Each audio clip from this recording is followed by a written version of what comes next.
बिहार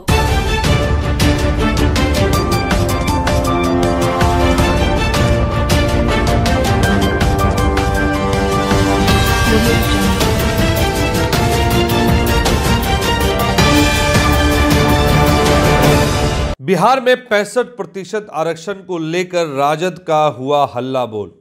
नमस्कार, आप देख रहे हैं BMW न्यूज बिहार। देखिए, बिहार में इस वक्त 65% आरक्षण को लेकर बवाल मचा हुआ है, जिसको लेकर राजद सुप्रीमो लालू प्रसाद यादव के आह्वान पर बिहार के हर जिले में आरजेडी कार्यकर्ताओं ने एक दिवसीय धरना प्रदर्शन किया। इस धरने का मुद्दा था 65% आरक्षण, जिसको लेकर कटिहार आरजेडी की जिला अध्यक्ष इशरत प्रवीण की अध्यक्षता में कटिहार के समरणालय के समक्ष इस प्रदर्शन को किया गया। उन्होंने साफ तौर पर कहा कि नीतीश कुमार की डबल इंजन की सरकार और केंद्र में बैठी मोदी सरकार संवैधानिक ढांचे को खत्म करना चाहती है, जिसको लेकर आज इस धरना प्रदर्शन का आह्वान किया गया है। आइए सुनते हैं उन्होंने और क्या कुछ कहा है। जिस तरह से आपको पता है कि पूर्व के समय में श्री तेजस्वी प्रसाद यादव जी के अथक प्रयास से पूरे बिहार भर में जातिगत जनगणना कराई गई और उसके बाद आरक्षण का दायरे को 65% बढ़ाया गया। 65% बढ़ाने के बावजूद अभी की डबल इंजन की सरकार, नीतीश कुमार की डबल इंजन, भाजपा की डबल इंजन की सरकार और केंद्र में बैठी मोदी सरकार ये संवैधानिक ढांचों को ख़त्म करना चाहती है। ये साजिश रच रही है और आरक्षण को लागू होने दे नहीं रही। हमारा राष्ट्रीय जनता दल पूरे प्रदेश व्यापी आज आंदोलन कर रहा है और ये आंदोलन आज धरना के माध्यम से है, कल सड़क पर उतरेंगे और हमारे नेता सदन में भी इसके लिए लड़ रहे हैं।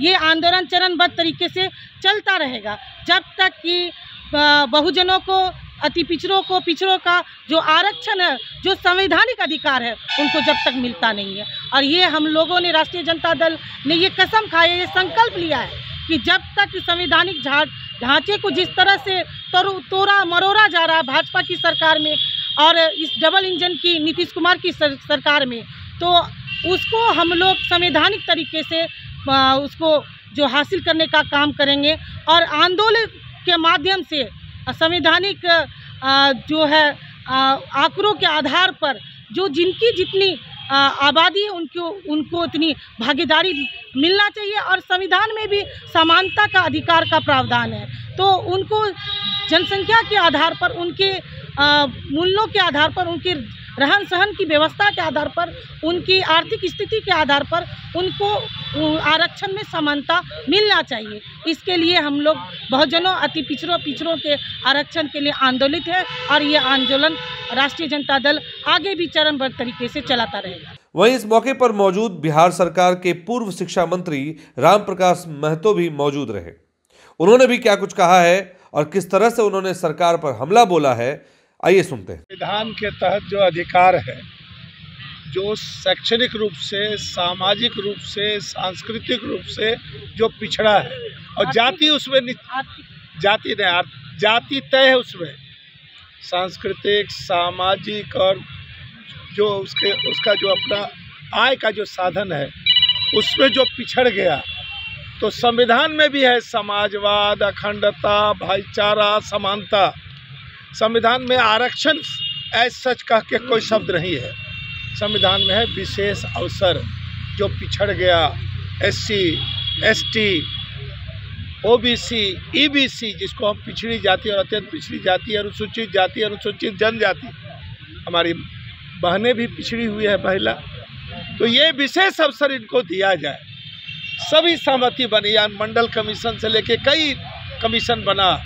अभी जब बिहार में पिछड़ा सर्वे हुआ, नीतीश जी मुख्यमंत्री थे और तेजस्वी जी नेता प्रतिपक्ष थे, उन्होंने पहल की, चिट्ठी लिखा, विधानसभा में जो मुख्यमंत्री का कक्ष है उन सब लोग जाके मिले और तैयार हुए। प्रधानमंत्री से लिया गया, प्रधानमंत्री के पास लोग गए, उन्होंने आउटराइट रिजेक्ट कर दिया। मंत्री ने पहले बयान दे दिया, सुप्रीम कोर्ट में एफिडेविट कर दिया कि हम जातिगत जनगणना नहीं कराएं। लेकिन बिहार में जब नीतीश जी पलट गए, जब बीजेपी इनकी पार्टी तोड़ रही थी, तब इस शरण में आए आदरणीय लालू जी के और तब यही समीकरण हुआ, मुख्यमंत्री नीतीश जी और तेजस्वी जी डिप्टी, और तब जाकर जातीय सर्वे हुआ, बोला कि जाति जनगणना नहीं करा सकते, और उसी आधार पर आरक्षण 12 से प्लस 3% महिला भी था, तो 12 से 18 हो गया OBC, 18 से 25 हो गया EBC अत्यंत पिछड़ी जाति, 16 से 20 हो गया शेड्यूल कास्ट, और जो 1% था झारखंड बनने के बाद ST को, उसका हो गया 2%। यही तो सवाल है। अभी कल परसों हमारे नेता प्रतिपक्ष तेजस्वी जी हाउस में 2 दिनों से इसी पर जद्दोजहद चल रही है।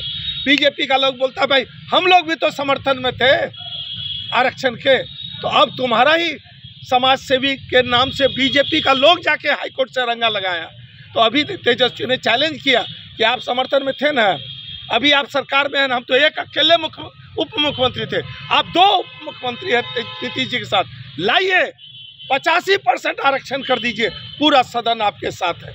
तो नेता प्रतिपक्ष ने हाउस में कहा है, आज उसी बात को हम, और नेता प्रतिपक्ष ने हाउस में कहा कि अगर आप बीजेपी के गोद में हैं तो इसको 9th शेड्यूल संविधान में एक ऐसा अनुसूची है जिसको it cannot be challenge in the court, इसको न्यायालय में इसको चुनौती नहीं दी जा। आपको बता दें, बिहार के हर जिले मुख्यालय में राजद कार्यकर्ताओं द्वारा आज इस प्रदर्शन को किया गया, जिसको लेकर आरजेडी कार्यकर्ताओं ने सरकार के खिलाफ जमकर हल्ला बोला। पार्टी सुप्रीम कोर्ट गई है, पार्टी सदन में भी लड़ रही है, और पार्टी आज पूरे बिहार में धरना पर भी बैठी हुई है। रिजर्वेशन का जो मामला है, वो राष्ट्रीय जनता दल हो या जनता पार्टी, जनता लोक दल, यही धारा है जो गरीबों के हित की लड़ाई, पिछड़े के लिए, दलित के लिए लड़ाई लड़ती रही है और आज भी लड़ रही है। और आपको आगे वाले वक्ताओं ने भी बताया, ये जो लड़ाई है वो जारी रहेगा। और हम लोग जब नहीं मान रहा है तो हम लोग और पीछे जा रहे हैं। जो हमारी लड़ाई थी, संसोपा में बांधी गांठ, पिछड़ा पावे 100 में 60, और हम 60% अपना लेंगे, और दलित अक़लियत को लेकर के, और जो आदिवासी है 85% आरक्षण के लिए हम आगे बढ़ेंगे और उसी की लड़ाई लड़ेंगे। यह हमारा संकल्प है, हमारा लक्ष्य है। Bureau report, BMW news Bihar. तमसोमा ज्योतिर्गमय गुरुकुल शिक्षा मंदिर संस्थान के साथ बनाए अपना भविष्य। रेगुलर और प्रोफेशनल कोर्सेज, सेकेंडरी और senior secondary courses, law, teachers training courses, pharmacy and nursing के साथ पैरामेडिकल में डायरेक्ट एडमिशन पाए। वेबसाइट विजिट करें या दिए गए नंबर पर कॉल करें। हमारा पता है गुरुकुल शिक्षा मंदिर संस्थान, कल्याण चौक, DS कॉलेज रोड, कटिहार। हमारा वीडियो अगर आपको अच्छा लगा हो तो आप हमारे वीडियो को लाइक करें, शेयर करें और हमारे चैनल को सब्सक्राइब जरूर करें।